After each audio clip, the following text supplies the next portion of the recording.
गौतम बुद्धांनी सांगितलेल्या यशाच्या सूत्रांवरील हा एक झटपट आढावा आहे. तुम्हाला जीवनात जर खऱ्या अर्थाने यशस्वी व्हायचं असेल ना, तर आपल्या मनातील कोणत्या 5 नकारात्मक गोष्टींना कायमचा रामराम ठोकला पाहिजे, हे यातून अगदी स्पष्ट होतं. पहिली आणि दुसरी गोष्ट म्हणजे हे माझ्याकडून होणारच नाही आणि लोक काय म्हणतील असा विचार करणं.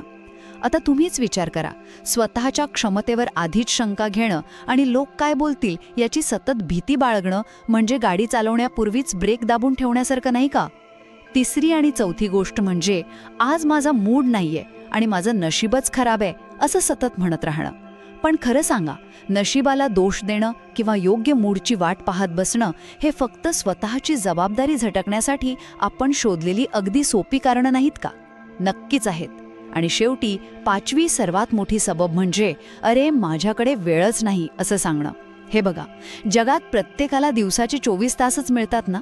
मग वेळ नाही ही खरोखरच वेळेची कमतरता आहे की आपण आपले प्राधान्यक्रम म्हणजेच प्रायोरिटीज ठरवण्यात कमी पडतोय?